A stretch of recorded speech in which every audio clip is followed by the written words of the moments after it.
الحمد للہ وکفی وسلام علی عبادہ الذین اصطفی اما بعد۔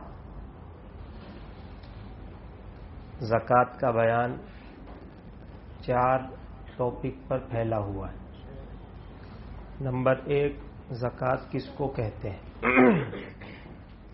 نمبر 2، زکوٰۃ کس پر فرض ہے؟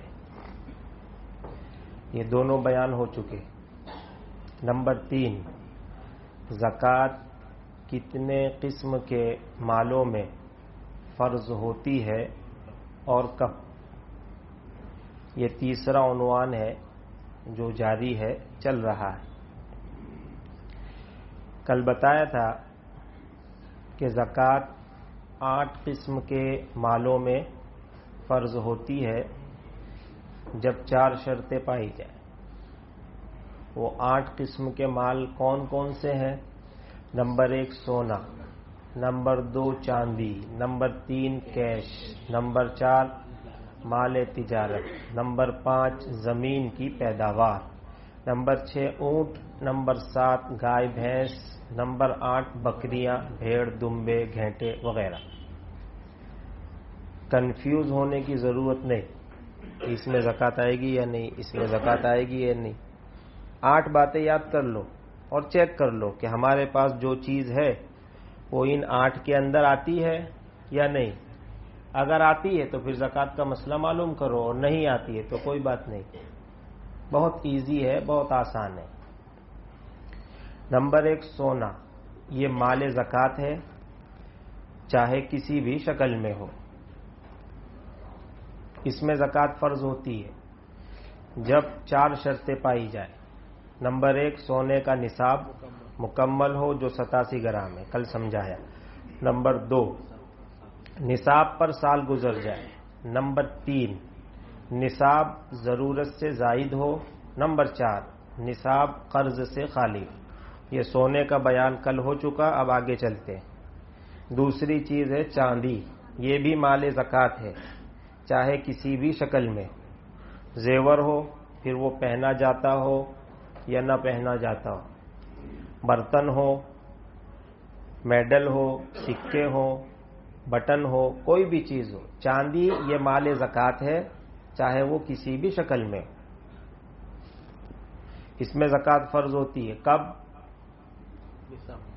جب 4 شرطیں پائی جائیں۔ نمبر 1 چاندی کا نصاب مکمل ہو۔ چاندی کا نصاب ہوتا ہے 52.5 تولہ شرعی، یعنی 612 گرام۔ اگر کسی بندے کے پاس 612 گرام چاندی ہے تو چاندی کا نصاب مکمل ہوا۔ نصاب مکمل ہوا تو حساب شروع ہوگا۔ مثال کے طور پر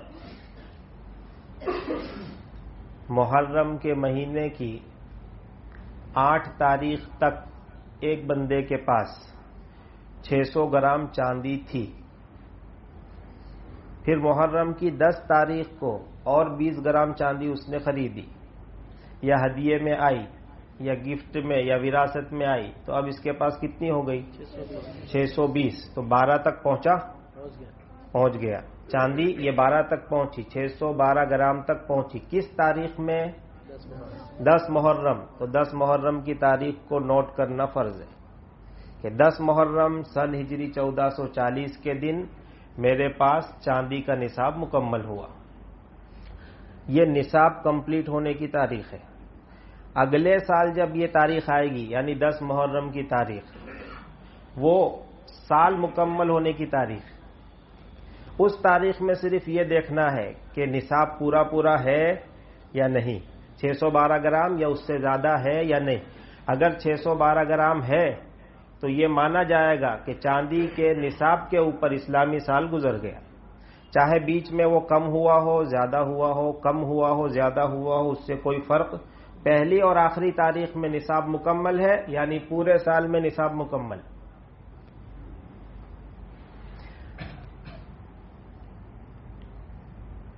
دوسری شرط نصاب پر اسلامی سال گزر جائے، یہ بھی ہو گئی۔